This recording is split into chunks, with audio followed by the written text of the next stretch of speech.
बारंबार प्रणाम करता हूं आपको। मैं आपका अपना कैलाश खेर, आपके अपने YouTube और बहुत ही प्यारे चैनल पर जिसका नाम है कैलासा सिद्धि।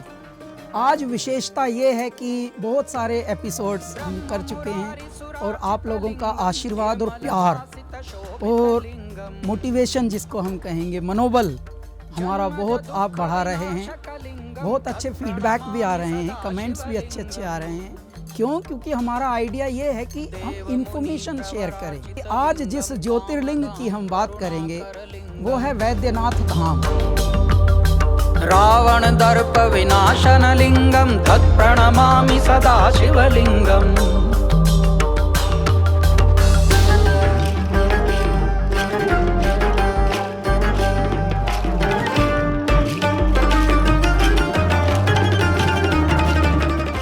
बिहार और वेस्ट बंगाल के बीच में है झारखंड। उसका एक खंड है जिसका नाम है देवघर। देवघर कहने को तो छोटा सा जगह है, लेकिन मेरे महाकाल मेरे भोलेनाथ वहीं स्थापित हुए हैं वैद्यनाथ धाम बनकर। वैद्यनाथ धाम एक बहुत ही पावन खंड है। मैं वहाँ गया हूँ। हम लोगों के कैलासा बैंड के साथ कई कॉन्सर्ट्स वहाँ हो चुके हैं, तो बाबा धाम भी हम उसको बोलते हैं। और जहाँ भी बाबा के ज्योतिर्लिंग हैं उनकी कुछ विशेष कहानियाँ हैं। अब वो बहुत ज़्यादा इलेबोरेट करके तो मैं नहीं बता पाता हूँ, क्योंकि आप सब तो जानते हैं कहानियाँ, लेकिन इसके पीछे की एक बात बताता हूँ कि कैसे इस ज्योतिर्लिंग का निर्माण हुआ। रावण भगवान शिव के अनन्य भक्त थे, पागलपन के हद तक, और इतने कि परमात्मा के नाम का उन्होंने तांडव स्तोत्रम लिखा उनकी भक्ति में, और इतना प्यारा लिखा कि मेरे भोलेनाथ जब प्रसन्न होकर उनसे कहने लगे कि मांग रावण क्या मांगता है, तो उन्होंने बोला कि परमात्मा वैसे तो सब बातें ठीक हैं, आपने मुझे शक्तिशाली भी बना दिया है और मैं एक हूँ जो अपने जैसा हूँ। बस ये है कि अब मैं आपको लंका लेके जाना चाहता हूँ।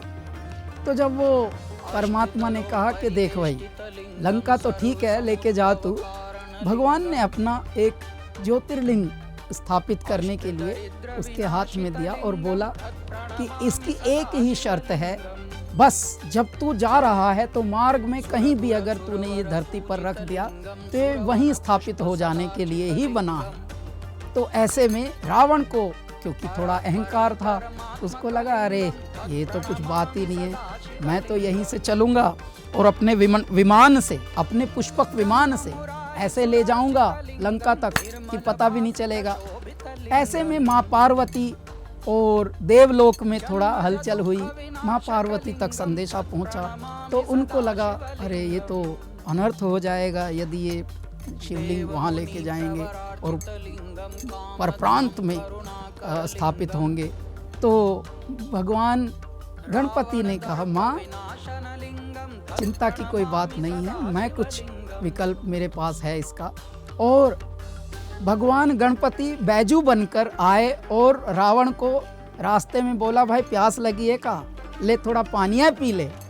तो इतना पानी पिला डाला कि उसके बाद उनको लघु शंका के लिए उतरना पड़ा, अवतरित होना पड़ा। जिस खंड में वो अवतरित हुए थे वो हमारा वैद्यनाथ बाबा धाम खंड था। और जैसे ही उन्होंने बालक रूप लिया मेरे बैजू बनकर, जो मेरे गणपति लीला रच रहे थे, तो उन्होंने रावण भूल गया लघु शंका के ख्याल में और बोलने लगा जी आप थोड़ा इसका ध्यान रखिए, मैं ज़रा लघु शंका से निवृत्त होकर आता हूँ। और जैसे ही उन्होंने वो शिवलिंग नीचे धरा तो वो तो वहीं स्थापित हो गए। अब जब वो स्थापित हो गए और लघु शंका से निवृत्त होकर रावण आए, देखा कि अरे ये मैंने क्या, मुझसे क्या भूल हो गई। तो रावण ने बहुत दम लगाया, बहुत शक्ति लगाई।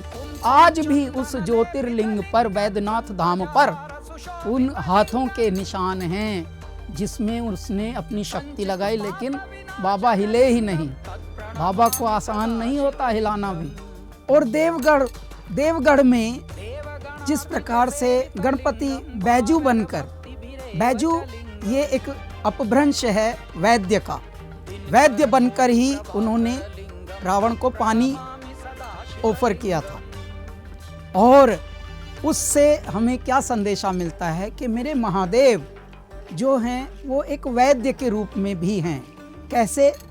जितने भी हमारे मानसिक तनाव हैं, हमारे चित्त के जितने भी समझ लीजिए या तो अवसाद हैं या दुख हैं चित्त में टिके हुए, उनको मेरे भोलेनाथ ऐसे दूर करते हैं बस एक छोटी सी मुस्कान देकर। और वो कैसे करते हैं? इसका प्रमाण है कि जो भी देवघर जाता है, जो भी बाबा धाम जाता है, जो भी मेरे वैद्यनाथ धाम जाता है, वैद्यनाथ भी चिकित्सक और चित्त को ठीक करने वाले उन्हीं मेरे महादेव का नाम है। जो भी जाता है वो जय जयकार करते हुए वापस आता है। मुराद और मन्नत तो मैं क्या बोलूं कि कौन क्या मांगता है, वो तो मनुष्य जब तक जीता है तब तक मन्नतें ही मांगता रहता। लेकिन ऐसे लोग भी मैं जानता हूं जो जाते हैं सिर्फ धन्यवाद देने के लिए और आते हैं धन्यवाद देते हुए, और वो भोले हैं।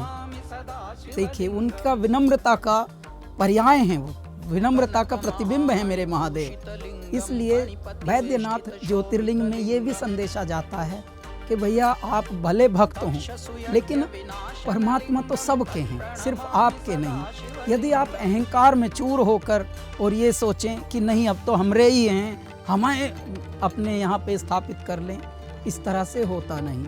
इससे ये संदेशा मिलता है कि जिनको भी हम अपना आराध्य मानते हैं, जिनकी भी हम पूजा अर्चना करते हैं, वो सबके होते हैं। देखिए आप परिवार में भी अगर एक इशारा देखें तो जब पिता होते हैं वो सब पर ध्यान देंगे। यदि कोई एक ये सोच के बैठ जाए कि नहीं मुझे फलां चीज़ हो जाए, मेरे लिए ये हो जाए, ऐसा हो नहीं सकता, ऐसा होना भी नहीं चाहिए। तो यहाँ से मोरल हमारा यही मिलता है कि इस वक्त ये ज्योतिर्लिंग है वैद्यनाथ धाम, जाने की सुगमता भी बहुत है अच्छी। जब हम गए थे हम तो मर के गए थे बाय रोड, लेकिन अब तो परमात्मा का खेल देखिए। हमारे मोदी जी ने, हमारे पीएम, हमारे जो लोकप्रिय प्रधानमंत्री जी हैं, उन्होंने एयरपोर्ट भी बनवा दिया है वहाँ पर झारखंड में, और बाबा धाम तक आपके लिए बहुत सारी सुविधाएं आ गई हैं। तो जाइए और आनंद लीजिए, मेरे भोलेनाथ की भक्ति में डूबे रहिए, अनंतता को प्राप्त कीजिए, शाश्वतता को प्राप्त कीजिए, और इसी प्रकार से आनंदित रहिए, हृष्ट पुष्ट रहिए, स्वस्थ रहिए, और हर हर महादेव कहते रहिए। परम परमात्मकलिंगं तत् प्रणमामि सदा शिवलिंगम्।